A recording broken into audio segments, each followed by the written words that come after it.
Hello everyone, welcome you all to our online classes of English by St. Angel's Public School, Bagpat. I hope you all are fine. Today we shall continue chapter 10 of your English book.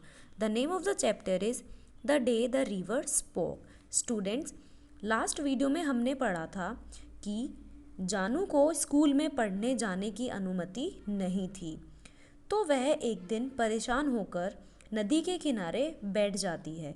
तभी नदी उससे बातें करना शुरू कर देती है। आज हम पढ़ेंगे कि नदी और जानू के बीच में क्या बातें होती हैं।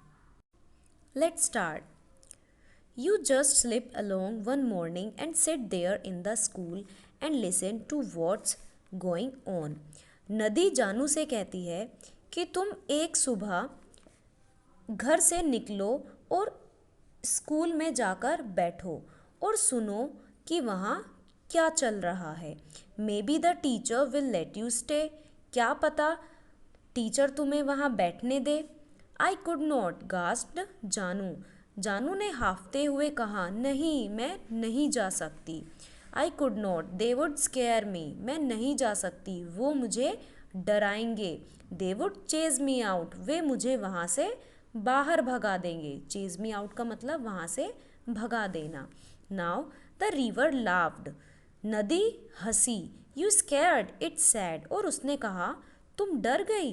You are not scared of the green lizard और the snake in the bamboo clump और the big trains rattling past their bridge. तुम हरी छिपकलियों से नहीं डरती हो, तुम बांस के पेड़ पर सांप से नहीं डरती हो, और जो बड़ी रेल होती हैं उनकी इतनी भारी आवाज़ से तुम नहीं डरती हो। Trains are noisy, I prefer ship, said the river. फिर नदी ने कहा कि रेल ज़्यादा शोर करती है, मुझे जहाज पसंद है। वॉट आर शिप्स, आस्क्ड जानू। जानू ने पूछा, जहाज क्या होते हैं। Big boats bigger than catamarans, said the river. फिर नदी ने कहा कि बहुत बड़ी नाव होती है जो कैटामैरन से भी बड़ी होती है। कैटामैरन एक नाव ही होती है। So big that they can take hundreds of people and they sail along the sea with lights that shine all night. वे इतने बड़े होते हैं कि वे एक साथ सैकड़ों लोगों को ले जा सकते हैं और पूरी रात रोशनी में वे समुद्र पर तैर सकते हैं। Remember, it's up to you. याद रखना, यह सब तुम पर निर्भर करता है। She rubbed her eyes and sat up. उसने अपनी आँखों को मला और वह वहाँ से उठी। रब मीन्स मलना, रगड़ना। It must have been a dream. और उसने सोचा कि यह एक सपना होना चाहिए। She would done it at last but it hadn't been easy. आखिर में उसने वह कर दिया, लेकिन वह उसके लिए आसान नहीं था। The teacher was asking questions. Teacher कुछ सवाल पूछ रहा था।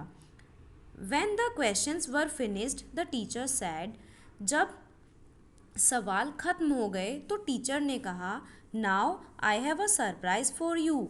अब तुम्हारे लिए मेरे पास एक सरप्राइज है। Next week we shall take the train and go to Kozhikode and there we can see the big bazaars and the tile factory. अगले हफ्ते हम रेल को कोझिकोडे लेकर जाएंगे और वहाँ हम बड़े बाज़ार देखेंगे और टाइल्स के कारखाने देखेंगे। I shall show you the sea and the lighthouse also. वहाँ मैं तुम्हें समुद्र और लाइट हाउस भी दिखाऊंगा। There were delighted shouts from the class. कक्षा में सभी बच्चे खुशी से चिल्ला रहे थे। स्टूडेंट्स, आज के लिए इतना ही। We shall continue this chapter in our next video. Thank you.